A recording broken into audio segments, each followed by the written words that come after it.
చోట్ల దేవుని యొక్క దయలో కువైట్ దేశానికి వచ్చిన తర్వాత మరి యొక్క పరిచర్యకు పిలువబడిన దేవుడు నిలవబెట్టారు, మరుగుపరిచారు, దేవుడు మాట్లాడించారు.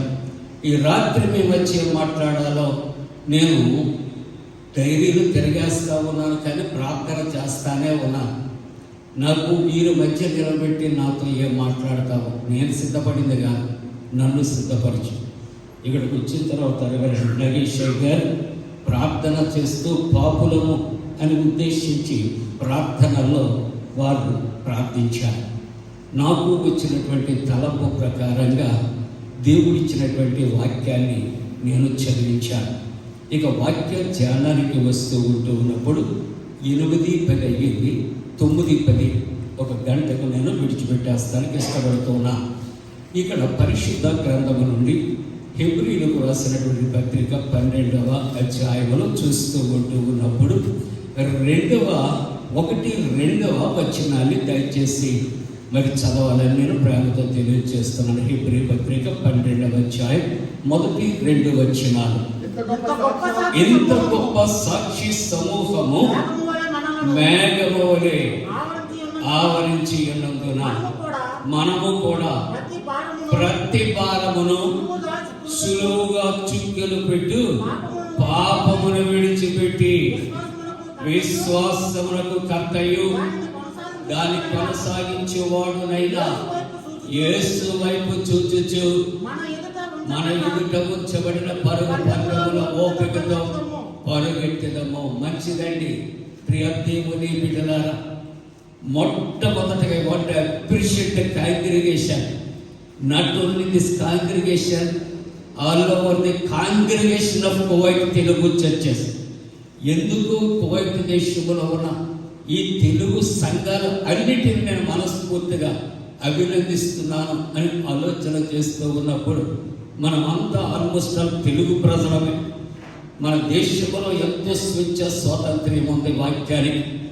అయినప్పటికీ కూడా స్వేచ్ఛ స్వాతంత్ర్యం లేనటువంటి ఈ దేశంలో ఇక్కడ బేస్మెంట్లో మరి అనేక విధాలు శ్రమలకు వచ్చి బయట మీరు ఉద్యోగాలు చేసి ఇంత శ్రద్ధతో ప్రతి ఆరాధనలో ప్రభువును కనపరుస్తున్నారంటే ప్రభువును నేను స్తుతిస్తున్నాను. మిమ్మల్ని అందరినీ ప్రభు పేరట నా కుటుంబ పక్షంగా మరి ఒకసారి అభినందిస్తున్నాను. దేవుని యొక్క బిడ్డలారా, దేవుని యొక్క వాక్యాన్ని ఆలోచన చేస్తూ ఉన్నప్పుడు దేవుని వాక్యం అంటుంది, దినములు చెడ్డవి, భయంకరమైన దినములు, అపాయకరమైనటువంటి దినములు అని దేవ గ్రంథములో వ్రాయబడిన సంగతి మనకు తెలుసు. దీనికి ముందు ఆలోచన చేస్తే మనకు భయంకరమైన కరోనా వచ్చింది. ఆ కరోనా వ్యాధి వచ్చినప్పుడు భార్య చనిపోతే భర్త వెళ్ళటానికి లేదు, భర్త చనిపోతే భార్య వెళ్ళటానికి లేదు, భర్త భార్య చనిపోతే బిడ్డలు రావటానికి లేదు. అలాగనే చనిపోయినటువంటి శవాన్ని కుటుంబం పాతి పెట్టడానికి అవకాశం లేని పరిస్థితులు మనం చూచాం. అవునా కాదా చెప్పండి మీరు? కానీ ఈ దినాన్న మనం సజీవుల లెక్కలో ఉన్నాము అంటే దానికి కారణం ఎవరో చెబుతారా? సజీవుడైన దేవుని కుమారుడైన యేసయ్య దేవునికి స్తోత్రాలు చెబుతాం. ప్రేమలా ఈవేళ ఇలాగూ బ్రతికి ఉన్నామంటే కారణము ఏమై ఉన్నది అంటే దేవుని యొక్క కృప అని దేవునికి నేను వందనాలు చెల్లిస్తూ ఉన్నాను. ప్రియులారా, ఒక 4-5 సంవత్సరాల క్రిందట వెస్ట్ గోదావరిలో అప్పుడు నా కుటుంబము 6 మారుతి కారులో ఒక చోట పరిచర్యను పిలిచారు. రైల్ ట్రాక్ దాటి అవతలకు వెళ్ళాలి. ఆ ప్రాంతం నాకు కొత్త. ఆ యొక్క వాక్యాన్ని ముగించి ట్రాక్ దాటి కారు మీద యువతలకు వచ్చాను. సాధ్యమైనంత వరకు ట్రైన్ ట్రాక్ ఉన్న చోట గేట్ ఉండి అక్కడ ఏం చేస్తుందంటే ట్రైన్ వెళ్ళిన తర్వాత గేట్ తీస్తారు, తర్వాత వాహనాలు వెళుతూ ఉంటాయి. గేటు లేదు, వ్యక్తి లేడు. మాకు ప్రాంతం కొత్త. చెట్టి బిడ్డలతో నా భార్య నేను కారు మీద వెళ్ళి సొంత డ్రైవింగ్ చేసుకుని ట్రాక్ దాటి ఆ వెనక ఉన్నటువంటి లాస్ట్ వీల్ ట్రాక్ కిందకి దిగింది. మాకు తెలియకుండా విజిల్ వేసుకుంటూ ట్రైన్ వెళ్ళిపోయింది ప్రియులారా. ఒక్క క్షణం ఆలస్యమై ఉంటే నా కుటుంబం సజీవ సాక్ష్యాలు అక్కడ మేము చనిపోయి సమాధి అయిపోవలసిన పరిస్థితి. కానీ దేవుని యొక్క ఉచితమైన కృప, ఈ దినము నేను మీ మధ్య సజీవుడిగా పరిచర్య చేయడానికి ఒకవేళ దినాన నా కుటుంబాన్ని దేవుడు బ్రతికించాడు. ఈ దినాన్న ఇక్కడ ఉన్నటువంటి ప్రియులైనటువంటి సంఘస్థులు ఆ దేశాన్ని విడిచారు. కొంతమంది మీ బిడ్డలు, మీ భార్యను, మీ కుటుంబం, మీ సమస్తమును విడిచి వచ్చారు. ఇక్కడ ఏ పరిస్థితులు ఎలా ఉంటాయో ఎవరికి తెలియనటువంటి, నేను ఇక్కడికి వచ్చిన నెలల్లో విన్నటువంటి సివిల్ ఐడి లేకపోతే, లేక పాస్పోర్ట్ లేకపోతే, ఇక్కడికి వచ్చిన తర్వాత ఎరిగిన మాట అక్కాము లేకపోతే, ఇక్కడ మనకు దాడులు జరిగితే తీసుకుని వెళ్ళిపోతారు అని విన్నా. ఇక్కడ ఎంతమంది భయంగా ఉన్నారో దేవుడికి తెలుసు, మీకు తెలుసు. నేను దీని వెనుక ఎందుకు ఈ మాట ఎందుకు చూపెడుతున్నానంటే, ఇంత భయము కలిగిన పరిస్థితుల్లో కూడా మీరు ఇక్కడ దేవుని ఆరాధించడానికి వచ్చారంటే అది దేవుని యొక్క కృపను నమ్మి దేవునికి నేను స్తుతులు చెల్లిస్తూ ఉంటున్నాను. ప్రియులా, నేను ఒక మాట రాత్రి కాలంలో చెప్పడానికి ఇష్టపడుతూ ఉంటున్నాను. చదవక్కర్లేదు, సమయాన్ని పాడు చేయలే. పరిశుద్ధ గ్రంథము దానియేలు గ్రంథములో 3వ అధ్యాయములో మనము చూస్తూ ఉంటున్నప్పుడు నెబుకద్నెజర్ రాజు కల్పిస్తాడు. నెబుకద్నెజర్ రాజు 60 అడుగుల బంగారపు ప్రతిమను కట్టిస్తాడు. 60 అడుగులు వెడల్పుంటుంది. దానికి పూజించినటువంటి వారు సాగిలు పడనటువంటి వారిని అగ్నిగుండంలో పడవేస్తూ ఉంటారు. అటువంటి పరిస్థితుల్లో దేవుని యొక్క దైవ జనులుగా ఉంటున్న షద్రక్, మెషక్, అబేద్నెగోలు ముగ్గురు అక్కడికి వెళితే వాళ్ళు ఏం చేస్తారంటే దేవునికి సాగిల పడమని బలవంతం చేస్తూ ఉంటారు. ప్రియులా, అటువంటి పరిస్థితుల్లో దేవుని ఎరిగినటువంటి షద్రక్, మెషక్, అబేద్నెగోలు అంటారు, మేము ఈ ప్రతిభకు సాగిల పడమని చెబుతున్నారు. ప్రియులా, వారి యొక్క నిబంధన ఏమిటంటే ఆ యొక్క ప్రతిమకు ఎవరైతే సాగిలు పడి పూజించారో అక్కడ వారికి శిక్ష ఏమిటో తెలుసా? అగ్నిగుండములో వారు పడవేస్తారు. ప్రియులారా, అదే మాట చెప్పారు. వారు అంటున్నారు, దేవుని, మన దేవుని అక్కడ ఆరాధిస్తున్నటువంటి షద్రక్, మెషక్, అబేద్నెగోనే ముగ్గురు యవనస్తులు అంటూ ఉన్నారు, మీరు ఏం చేసినప్పటికీ కూడా పర్వాలేదు, ఇదిగో మేము ఈ యొక్క ప్రతిభకు సాగిల పడమంటే నెబుకద్నెజర్ రాజట అతడు ఉగ్రుడైపోయాడు, కోపపడిపోయాడు. అగ్నిగుండాన్ని రెట్టింపు మండింపజేశాడు.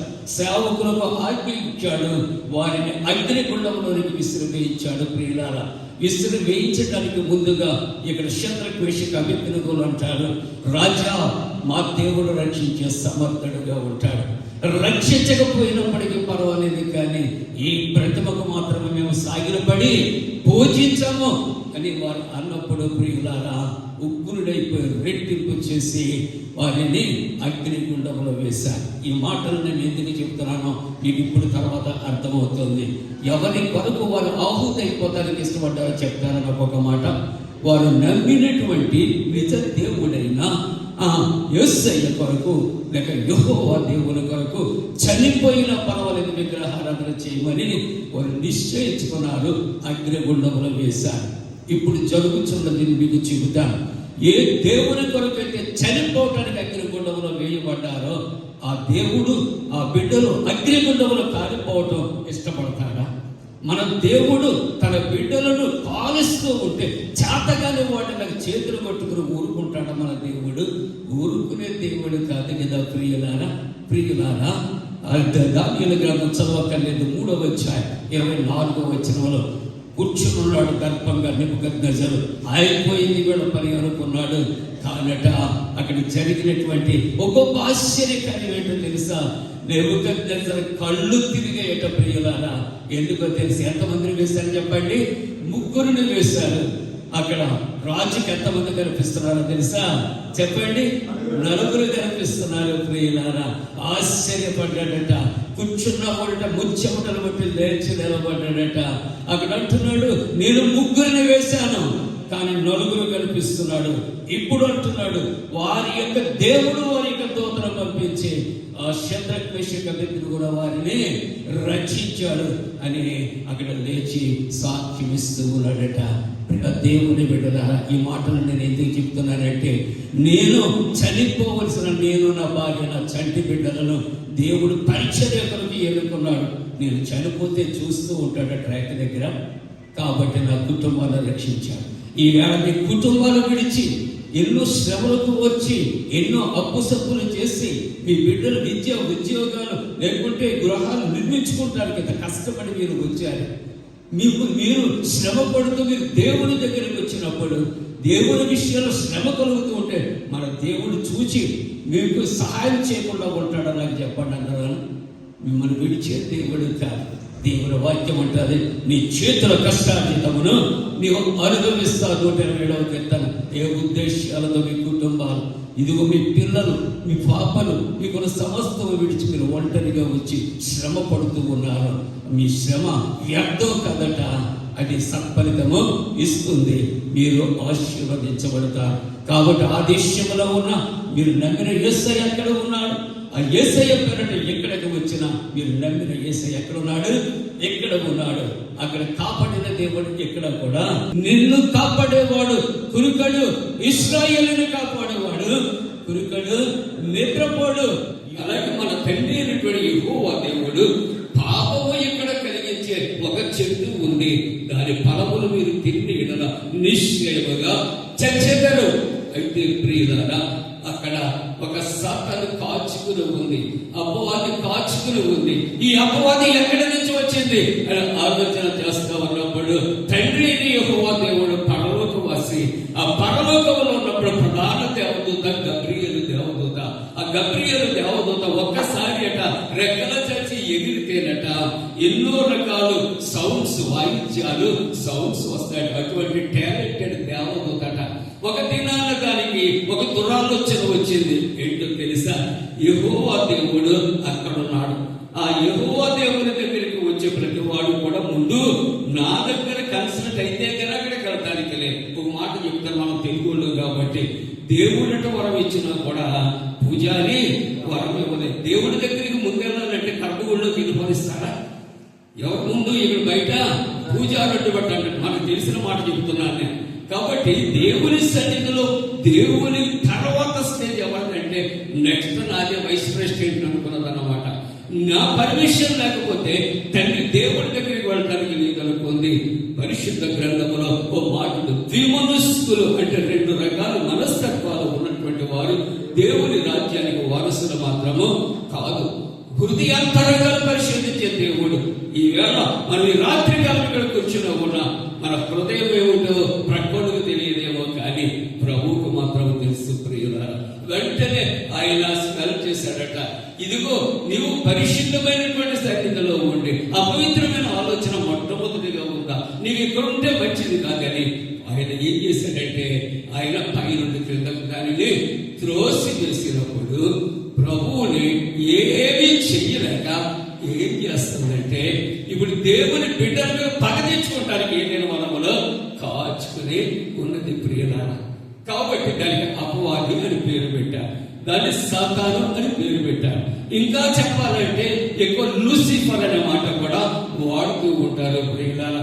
తండ్రి అయినటువంటి దేవుడు ఏమి చేయలేక పిల్లల మీద పగబట్టింది. ఎందుకు పిల్లల మీద పగబట్టాలి? యెహోవా దేవుడు మనందరినీ కూడా ఎవరి రూపంలో చేశాడండి? దేవుని యొక్క పోలికలు ఆయన చేశాడు. మనం అందరం ఆయన స్వరూపులమే. పత్రిక వాక్యాల్లో యోహాను పత్రికలు అంటే మనం అందరం కూడా దేవుని పిల్లలు. మనం ఎరుగరా? We are the children of God. మనం అందరం కూడా దేవుని అంగీకరించిన వాళ్ళం. ఎవరి పిల్లలు చెప్పండి? దేవుని పిల్లలమని ఎరగరా? కాబట్టి తండ్రిని ఏమీ చేయలేక కక్ష ఎవరి తెచ్చుకోవాలి? పిల్లల మీద కక్ష తెచ్చుకుంటే ఎవరికి బాధ కలుగుతుంది? తండ్రికి బాధ కలుగుతుంది. కాబట్టి పిల్లల దగ్గరికి వచ్చి ఏం చేస్తుంది? పాపముల పడవేయటానికి వద్దు అన్న పలు. ఇక్కడ ఆదాము వచ్చి అవ్వ దగ్గరికి వచ్చింది, ఇది పండు తిను. పాప ముందుంటుంది, మా డాడీ తినొద్దన్నాడు, ఏ తింటే ఏమైపోతుంది? చచ్చిపోతామని చెప్పాడు. ఇది అంటుంది అపవాది అంటుంది, మీరు తినని ఎడల మీరు చావనే చావరు. ఎలాగైతే తినిపించేసింది, ఆ తినిపించేసిన తర్వాత ఆయన కొన్ని పళ్ళు తినని భర్తకు పట్టింది. ఆయన కూడా తినేశాడు. ప్రియులారా, ఇక్కడ ఒక సంఘటన జరుగుతూ ఉంటున్నప్పుడు ప్రతి దినం కూడా పరలోకంలో ఉన్న దేవుడట ఈ కుమార్తె ఉన్న ఆదాము వాళ్ళ దగ్గరికి ఏదైనా వరానికి వచ్చేవాడట.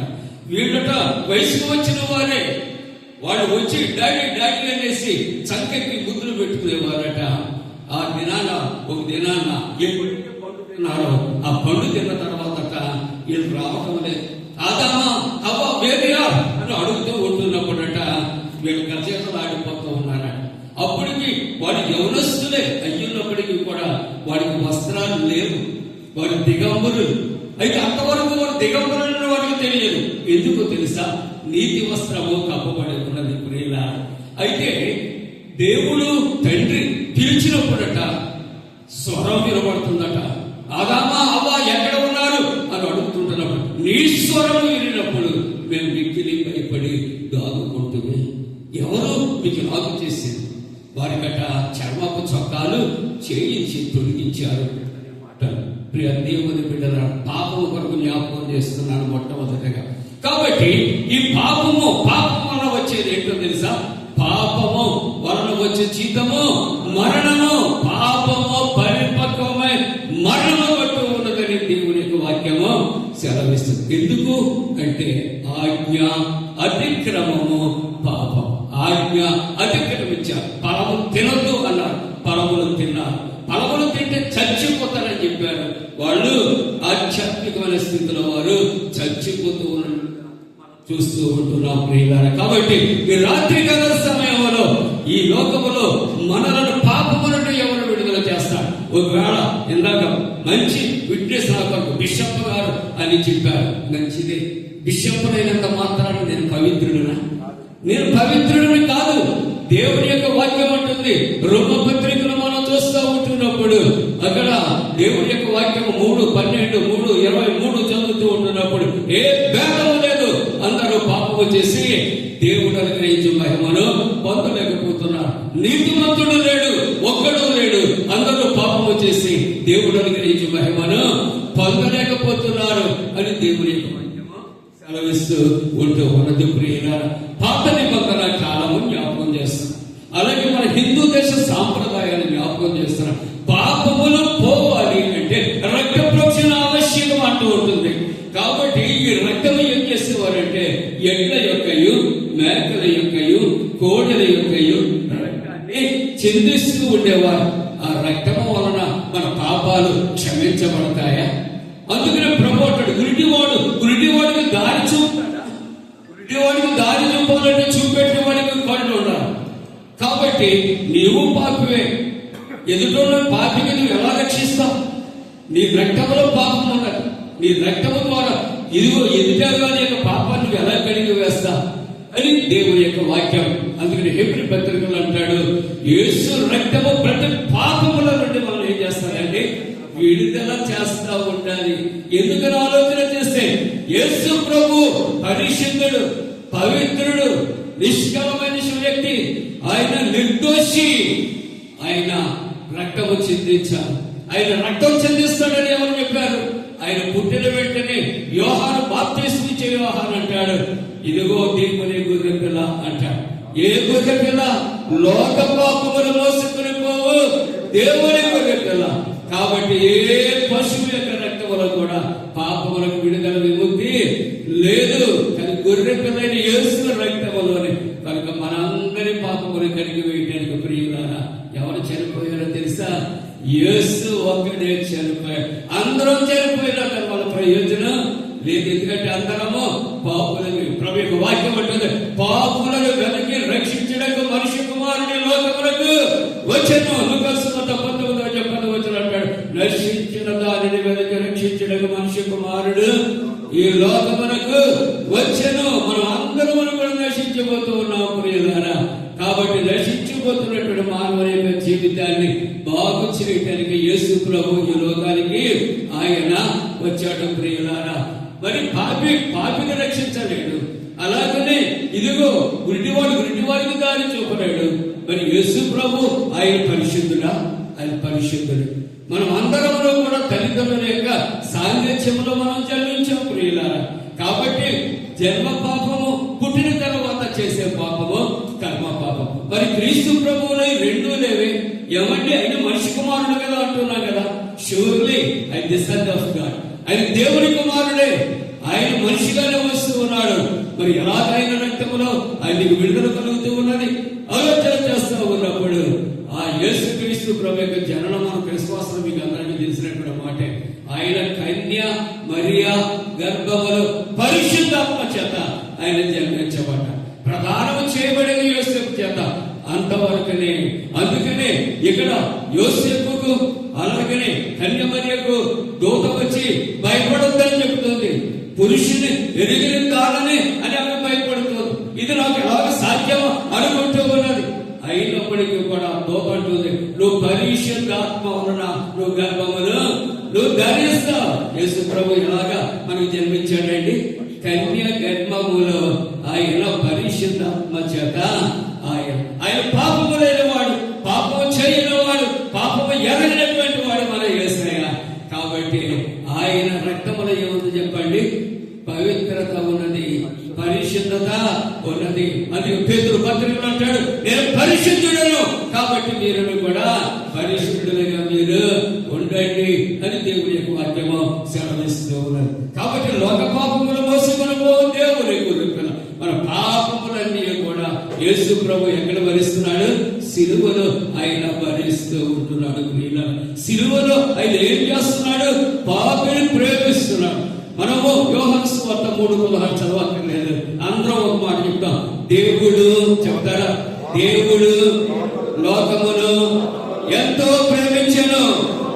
అందరూ చెప్పండి మాట మరలా.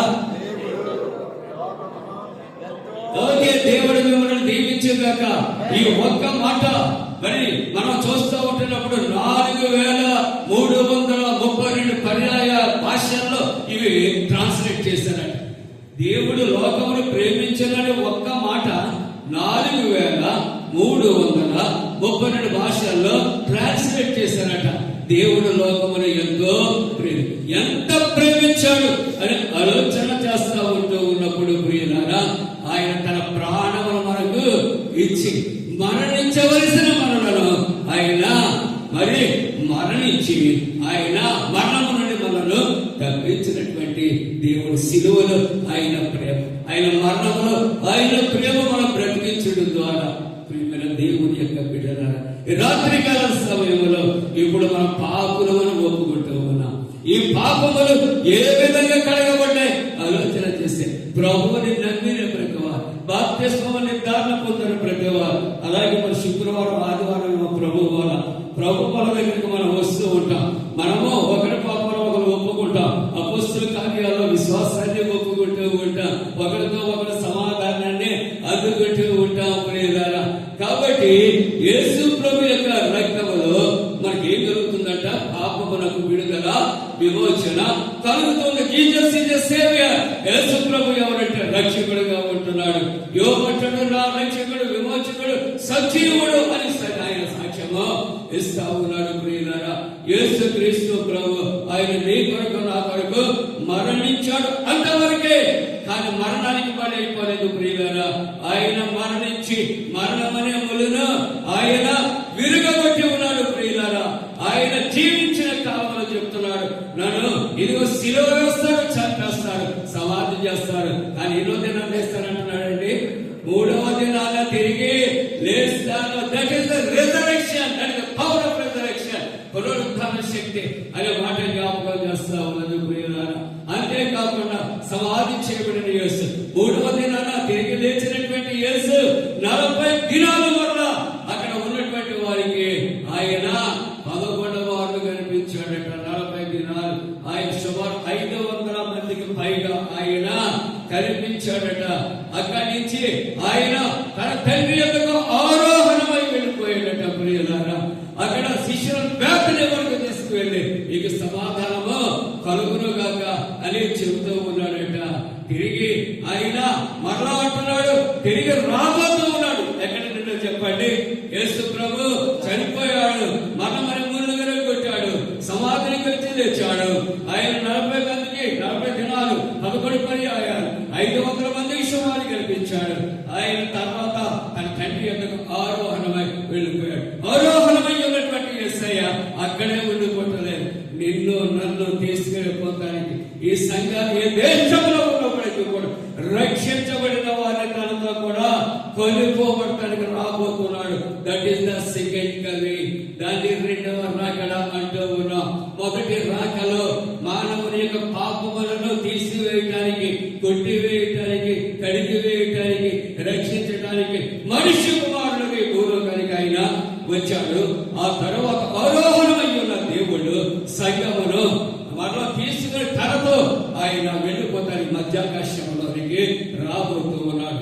దేవుని బిడ్డలారా, ఇంత చక్కగా మీరు భక్తి శ్రద్ధలతో ఆరాధిస్తున్నటువంటి మీరు అందరూ ఏం చేయాలంటే రాకలో ఆయనతో ఎత్తబడాలి.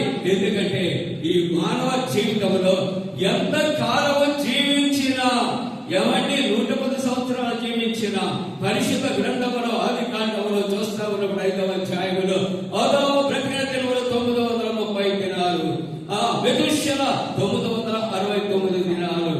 ఈ మధ్య డేటా ఉంటుంది, ఎన్ని దినములు బ్రతికాను. ఆ చివరాట్లో ఉంటుంది ఏంటంటే చనిపోయాడు. ఎన్ని సంవత్సరాలు బ్రతికినా మనం ఏంటంటే దినాన్న మనం అవునండి మరణిస్తామండి. ఏంటుంది వాట్ ఈస్ దే అంటూ ఉన్నాం. మరణిస్తాం గొప్పగా. మరణించిన తర్వాత 2 రకాల పరీక్షలు ఉంటూ ఉన్నాయి. ఒకటి భూలోకంలో మనం ఎలా బ్రతికాం, ఎలా జీవించాం. నరకము ఉంది ప్రియులారా. రెండవది పరలోకము ఉన్నది ప్రియులారా. ఈ భూలోకంలో నా ఇష్టం అండి, నేను ఎలాగైనా బ్రతుకుతున్నాను, ఏస్తే రక్షకుడు కదా, నాకు అవసరం లేదండి అని అనుకుంటావా? నువ్వు లక్ష్య నరకానికి వెళ్ళిపోతావు. నిత్య నరకానికి వెళ్ళిపోతున్నావా? అగ్ని అనదు, పురుగు చావదు.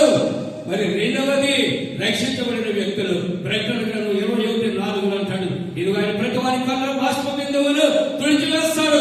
మరణము ఉండదు, వేదన ఉండదు, దుఃఖము ఉండదు, మరొకటి ఏది కూడా ఉండదు. ప్రియులారా, ఈ రాత్రికాల సమయంలో ఇంత కష్టపడి ప్రతి ఆరాధనకు మీరు మరి వస్తూ ప్రభుని ఆరాధిస్తూ ఉంటుండగా నరకానికి మనం పోవటానికి ఇష్టపడుతున్నావా? లేక నిత్య జీవం పరలోకంలో ప్రభుతో ఆనందించడానికి ఇష్టపడుతున్నాం? పరలోకంలో ప్రభుతో ఆనందించాలని ఇష్టపడుతూ ఉంటే ఈ భూలోకంలో ప్రభు కొరకు కొన్ని శ్రమలు తప్పనిసరిగా కలుగుతాయి. ప్రభు అంటాడు, మీకు శ్రమ కలుగుతూ ఉన్నది, అయినను కూడా మీరు భయపడవలసిన అవసరత లేదు. ప్రభు యొక్క వాక్యం అంటుంది, నా నిమిత్తమై జనులు మిమ్మల్ని నిందించి దూషించినప్పుడల్లా మీరు ధన్యులు పరలోకములో ఇదిగో మీకు మరి మీకు గొప్ప కలుగుతుంది అంటూ ఉన్నాడు. కాబట్టి మానవులము పాపులను రక్షించడానికి ప్రభు వచ్చాడు, ప్రాణమును పెట్టాడు, ఆయన తిరిగి తెచ్చాడు. ఈ రాత్రి కాలంలో మనము ఒక ప్రశ్న వేసుకుందాం. ఇప్పుడు మన ప్రయాణంలో ఎవరి వైపు చూద్దాం? నిన్ను నన్ను రక్షించే యేసు వైపా, లోక వైపు చూద్దాం? లోకము అతని ఆశలు గతించిపోతాయి, భూమి ఆకాశాలు గతించిపోతాయి. పత్రిక వాక్యాలు మరి యొక్క యోహాను పత్రికలు అంటాడు, శరీరాశ నేత్రాశ జీవపడవాము ఇవి దేవుని వల్ల కలిగినవి మాత్రమా కాదు, అపవాది కలిగిస్తూ ఉంటాడు. దేవుని మీద నుండి మన దృష్టి లోకం వైపు మరణిస్తూ ఉంటారు. లోకములో ఉన్నదంతా కూడా అపవాది కార్యాలే. అది నిత్య నరకానికి నడిపిస్తూ ఉంటారు. రంగుల ప్రపంచాన్ని చూపెడుతూ ఉంటాను. నువ్వు దేవుని మీద దృష్టిని దూరపరుస్తూ ఉంటాను. మనం దాని నుండి మనం తొలగించబడతామా? ప్రభుత్వం ఆనందించే దివ్యమైనటువంటి దినాలు మనకు ముందు ఉంటూ ఉంటాయి ప్రియులారా. కాబట్టి ఈ రాత్రికాల సమయంలో ఒక మాట జ్ఞాపకం చేస్తున్నాడు. పరలోకము కావాలంటే ఒక మాట దగ్గర జ్ఞాపకం చేయడానికి ఇష్టపడుతున్నాం. ఇక్కడ ఐన్స్టీన్ అనే ఒక మరి సైంటిస్ట్ ఉన్నాడు, శాస్త్రవేత్త. మీ అందరికి చాలా మంది తెలుసు. ఐన్స్టీన్ చాలా గొప్ప సైంటిస్ట్. ఆ సైంటిస్ట్ అట ఓ దినాడు ట్రైన్ లో ట్రావెల్ చేస్తున్నాడు, ప్రయాణం చేస్తున్నాడు ప్రియులారా. Ticket collector వచ్చాడట.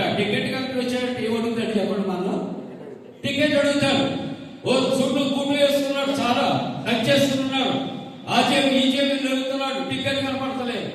కొంచెం నీట్ గా ఉన్నాడు కాబట్టి పాపం ఆ యొక్క టీసీ ఆయన అంటే పర్వాలేదు, కంగారు పడద్దు, మీరు తీసే ఉంటారండి, పర్వాలేదండి అంటున్నాడట. ఈయన అంటున్నాడట, బాబు పర్వాలేదులే అని నేను విడిచిపెట్టేస్తాను, ఆ టికెట్ లేకపోతే నేను ఎక్కడ దిగాలి? ప్రియా దేవుని బిడ్డలు, అర్థమైందని నేను చెప్పే మాట. టికెట్ మీద ఏముంటుందండి? అడ్రస్ ఉంటుంది. ఏ స్టేషన్ దిగా? ప్రియా దేవుని బిడ్డలు, మొన్న నా పిల్లలు కువైట్ ఎయిర్వేస్ చేశాను. నేను ఎక్కడో దిగేస్తాను అనుకోండి, నేను ఇక్కడ నా మనవడి దగ్గరికి వస్తాను, ఎక్కడో దారిలో గంటలో తెలిసిపోతాను. ప్రియమైన దేవుని బిడ్డలారా, మనం పరలోక రాజ్యంలో ప్రవేశించాలి అంటే పరలోక రాజ్యానికి మార్గం ఏంటో చెప్పండి. యోహాను సువార్త 14:6, నేనే మార్గము, I am the way, I am only the way, నేనే మార్గం, సత్యము, జీవము. పరలోక రాజ్యంలో ప్రవేశించాలంటే ఎవరి వైపు చూద్దాం? యేసు వైపు చూద్దాం. ఇక్కడ వాక్యం ఏం చదివించాను? హెబ్రీ పత్రిక 12:1-2 చదువుకుందాం. హెబ్రీ 12:1-2. ఇంత గొప్ప సాక్షి సమూహము మేఘములే మనలను ఆవరించి ఉన్నందున ప్రతి పాపమును ప్రతి పాపమును సులువుగా చిక్కులు పెట్టి విశ్వాసమునకు కర్తయ్యకు కొనసాగించడానికి యేసు వైపు మనం పరలోక రాజ్యం ప్రవేశించాలంటే రాత్రి కాలంలో ఎవరు వైపు చూద్దాం చెప్పండి? యేసు వైపు చూడాలి. యేసే మార్గము. ఆ మార్గాన్ని విడిచిపెడితే పరలోకానికి మనము వెళ్ళమండి. ప్రభు తప్ప రక్షించేవాడు ఎవరు కూడా మనకు లేదు. కాబట్టి రాత్రికాల సమయంలో ప్రభు పాదాలు మనము ఆశ్రయిద్దాం. పాపులుగా ఉన్నాం, పాపాన్ని విడిచిపెడదాం, రక్షణ మార్గంలో మనము నడుచుకుందాం. ఈ లోకంలో ఏమున్నాయట? 1వ వచనం చదువుకున్నాం. సులువుగా చిక్కులు పెట్టు పాపములు. దేవుని బిడ్డలారా, గంగా నదిలో స్నానానికి అక్కడ ఉన్నటువంటి కొంతమంది యోగులు ఆ పైన గట్టున తపస్సు చేసుకుంటున్నారు. ఆ గంగా నదిలో ఏదో కంబళి కొట్టుకుపోతున్నట్టు కనపడితే ఒక యోగి గవాలని దూకి ఆ కమ్మలు తీసుకుంటామని కమ్మలు పట్టుకున్నాడంటే అది కమ్మలే కదా, ఎలుగుబంటు. ఎలుగుబంటు ఎలా పట్టుకుంటుందో దాని చేతులు తెలుసా అండి? దాని గోర్లు అంటే వీ షేప్ లో ఉంటాయి. 2 చేతులు కలిపితే 2 నీళ్ళు కలిపితే లాక్ అయిపోతుంది. వస్తుందా? మధ్యలో ఉండిపోయాడు ఎవరండి? ఈ యొక్క యోగి. కొట్టుకుని ప్రాణాలు విడిచిపెట్టాడు. పాపం ఎటువంటిదో తెలుసా? పాపము పట్టుకుంటే మానవుని విడిచిపెట్టేది. సులువుగా చిక్కులు పెట్టు పాపము. ప్రియ దేవుని బిడ్డలారా, పాపములు అపవాది మానవుని పడవేయటమే కాదు, మానవునే కాదు, వచ్చేవారు కూడా యేసు ప్రభువుట బాప్తిసం పొందిన తర్వాత 40 దినాలు ఉపవాసం ఉండి అపవాది విగ్రహం ఎంతైనా కొండ మీదకు తీసుకుని పోయి 3 రకాల శోధనలు చేస్తుందట. ఒకటి శరీరాశ, నేత్రాశ, జీవపడము. యేసయ్యా 40 దినాలు ఉపవాసం ఉన్నా, ఇదిగో కడుపు కాలిపోతుంది. ఎందుకు వచ్చిందయ్యా? ఈ రాళ్ళు రొట్టెలు చేసుకుని తిను. ఆయన మాట చేత లోకమంతటిని సృష్టిని కలిగించిన దేవునికి ఆయన నేర్చుకుంటాం. ఆయనకు తెలియదా? అపవాది ఏం చేస్తున్నాడు? సులువుగా చిక్కులు పెడతానికి నువ్వు దేవుని కుమారుడు పైనుంచి దూకే దేవదూతలు నిన్ను ఆదుకుంటారు కదా. ఇది లోకరాజ్యాలన్నీ నాయే, నీకు ఇచ్చేస్తాను. ఏం చేస్తుందండి? రంగుల ప్రపంచాన్ని చూపెడుతుంది. సులువుగా చిక్కులు పెట్టు పాపం. యేసు ప్రభు అంటాడు, సాతానా నా వెనక్కి పో అన్నప్పుడు చెప్తుందట. దేవదూతలు వచ్చి పరిచర్య జరిగించారట. ప్రియుల, సులువుగా చిక్కులు పెట్టు పాపములు విడిచిపెట్టి. ఓ దినాన యవనస్తులకు రాత్రికాల సమయంలో ఒక చిన్న నది ఉంటే నది అవతలకి వెళ్ళాలి. యువతల ఒడ్డున ఒక నామ పెట్టి ఉంది. ఆ పెట్టినటువంటి ఆ యొక్క నామకి ఓ తెట్లేసేస్తున్నాను, చెమటలు పట్టేస్తున్నాయి. మహా అంటే పావుగంటలో నది అవతలొడ్డుకి వెళ్ళిపోవాలి. తెల్లారిపోయింది, అవతలొడ్డుకి వెళ్ళలేదు, చెమటలుగా చేస్తున్నారు. లైటింగ్ వచ్చినప్పుడు చూసేటప్పటికి ఇట్లా ఇంకా అవతలకు రాలేదంటే యువతలు కట్టినటువంటి తోట యువతల ఉంటుందట. నిన్ను నన్ను కొన్ని రాత్రికాల సమయంలో ఏదో ఒక వందలో ఇది ఒక్కటే కదా చెయ్యి, ఇవి ఒక్కసారే కదా చూడు, ఇవి ఒక్కసారే కదా తాపు, ఇవి ఒక్కసారే కదా తిని, ఇవి ఒక్కసారే కదా తేవాలి అని మానేసే. దేవుని బిడ్డలారా, ఒక్కసారి అపవాది ఏం చేస్తున్నారు? సులువుగా చిక్కులు పెడుతూ ఉన్న దేవుని యొక్క సన్నిధి ఒక దినం చాలా ఆశీర్వాదం. ఉదాహరణ 84వ సంకీర్తన 10వ వచనం చదువుకుందాం. 84వ సంకీర్తన 10వ వచనం చదువుకుందాం. 84వ సంకీర్తన 10వ వచనం. నీ ఆవరణములో ఒక దినము గడుపుట 1000 దినముల కంటే, దేవుని యొక్క మందిరములో, దేవుని యొక్క సన్నిధిలో, దేవుని యొక్క ఆలయములో ఒక దినము గడుపుట ఎన్ని దినాల కంటే శ్రేష్టం చెప్పండి? మరో ప్రశ్న వేస్తాను. ఒక్క రోజు మానేస్తే ఎన్ని రోజులు ఆశీర్వాదం పోతుంది? మనం రివర్స్లో ఆలోచన చేయాలి. ఒక్కరోజే కదా చుట్టాలు వచ్చారు, ఒక్కరోజే కదా రెస్ట్, ఒక్కరోజే కదా మనకి కార్యం. ఒక్కరోజు మానేస్తే 1000 దినాలు మనకు ఆశీర్వాదము. అపవాదం ఏం చేస్తుంది? ఒక్కరోజే కదా, ఈ ఒక్కరోజే కదా నీకు ఏదో అందమైన ప్రపంచాన్ని చూపెడతాడు. అందరూ అక్కడికి వెళ్ళడానికి ఇష్టపడతాడు. సులువుగా చిక్కులు పెట్టు పాపములు విడిచిపెట్టి మనం ఏం చేయాలి? విశ్వాసమునకు కర్తయు దాన్ని కొనసాగించేవాడైనా యేసు వైపు మనం ఏం చేయాలండి? చూడాలి. విశ్వాసమునకు కర్త, విశ్వాసానికి కర్త ఎవరు చెప్పండి? యేసు ప్రభు. ప్రియులారా, యేసు ప్రభు ఆదియు అంతమును నేనే, అల్ఫయు ఒమేగయు నేనే, మొదటి వాడను కడపటి వాడను నేనే, పుట్టించువాడను గిట్టించువాడను నేనే, నేను తప్ప వేరొక దేవుడు మీకు లేడు. ఎక్కడెక్కడ లేనట్టండి? నిర్మాకాండంలో అంటాడు కదా, పైన ఆకాశం అంతే కానీ లేదా భూమి అంతే కానీ, భూమి కింద ఉండు నేల ఎందే కానీ ఏ రూపాన్ని కూడా నీవు దేవుని బిడ్డలారా ఈ రాత్రికాల సమయంలో ఒక్కసారి కదా, ఇంతే కదా, ఈ చిన్న పాపమే కదా ప్రియా దేవుని బిడ్డల, చిన్న పాపమే, చిన్న పాపమే. దావీదు ఎవరో చెప్తారా? ఆయన ఉద్యోగం ఏంటో అందరికీ తెలుసు. రాజని చెప్పారు. దావీదు రాజైన దావీదు ఏం చేసేవాడండి? రాజుగా ముందుగా గొర్రెల కాపరి. ఎంతమంది? తన తండ్రికి 80 7 తీసుకొచ్చాడట సమయాల సమూహాన్ని తండ్రి.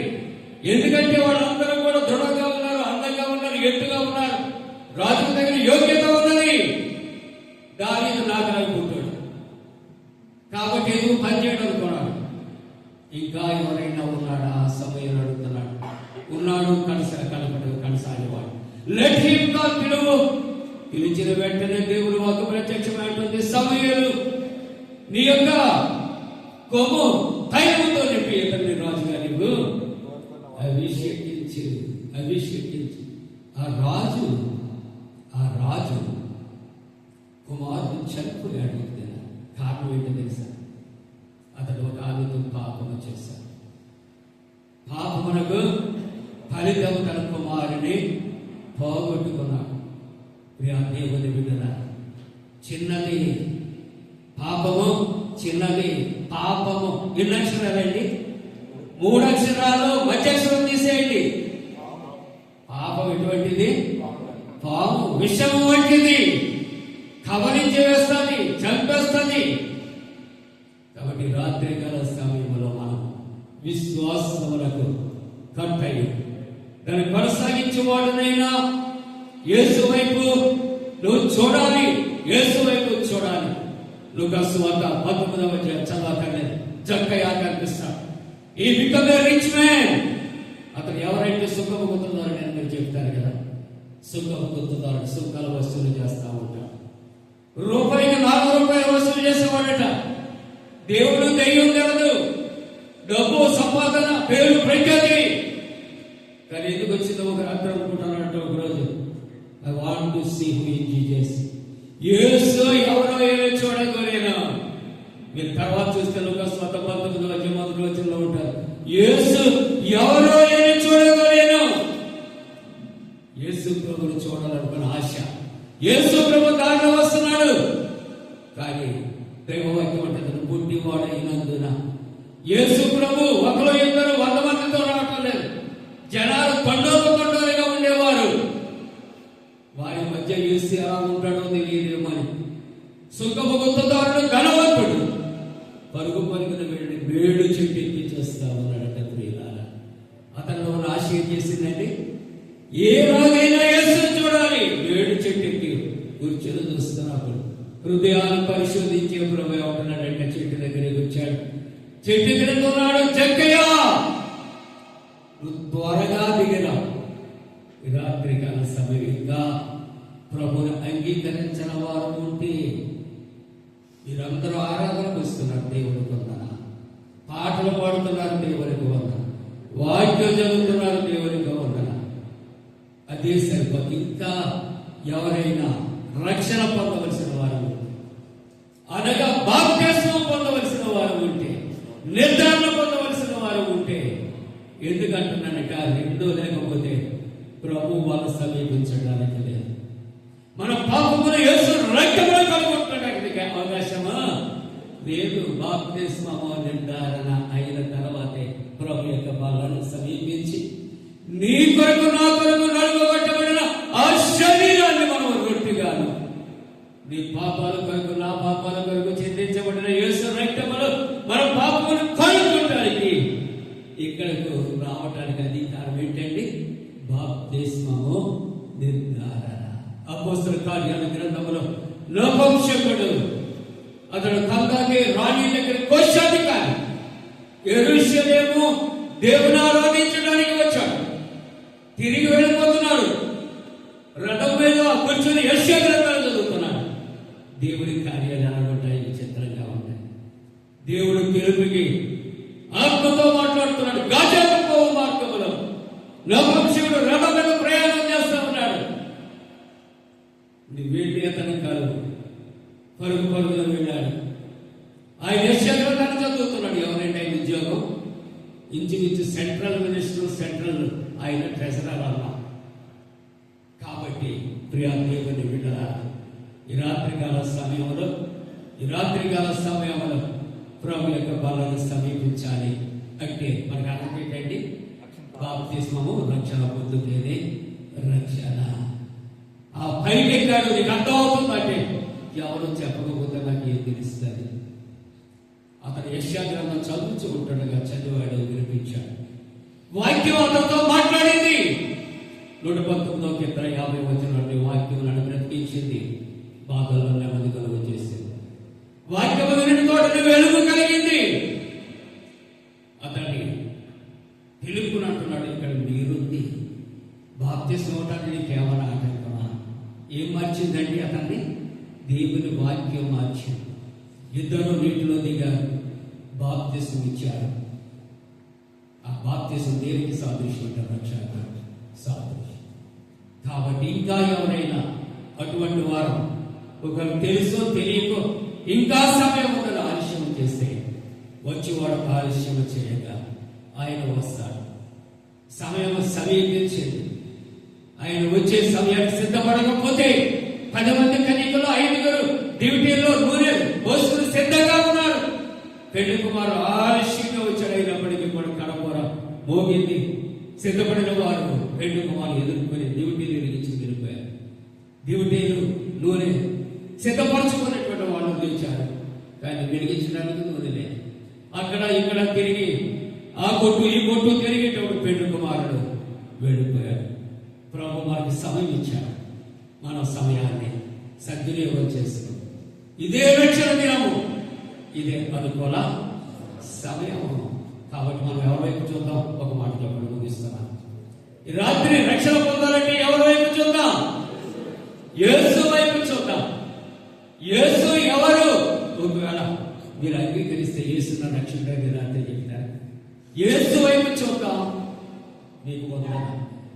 యేసు వైపు చూడటానికి కన్నా యేసు నీకు ఏం కాబోతున్నాడు చెప్పండి. ఆ యేసుని రక్షకుడు అయ్యి ఉంటే మీరు అంగీకరించడానికి ఇష్టపడుతున్నారా? యేసుని అంగీకరిస్తే ఆయన రక్షణలో కొనసాగుతాం. ఆయన వచ్చేటప్పుడు మన పాపాలు క్షమించబడి ఆయనతో పరలోక రాజ్యానికి ఎత్తబడం. అలాగే రాత్రి కాలంలో మనం రక్షణలోకి కొనసాగడానికి, ప్రభు వైపు చూచి ప్రభుకి సాక్షిగా ఉండటానికి దేవుడు తన పరిశుద్ధాత్మకు మనపై వెనుక భరించడం కాక పరిశుద్ధుడు చిన్న వాక్యము దీవించి నీ వాక్యము చేత మా హృదయాన్ని తెరచి సంఘమంతా రక్షణలో సాగిపోతారు. కృపించి యేసు నామములో నడిపించున్నాం తండ్రి. నన్ను ప్రేమించి ఆహ్వానించిన సంఘానికి ప్రభు పేరిట శుభాలు. దేవుడు మిమ్మల్ని అందరినీ మీ పిల్లలను కూడా బహుగా దీవించును గాక. ఆమేన్.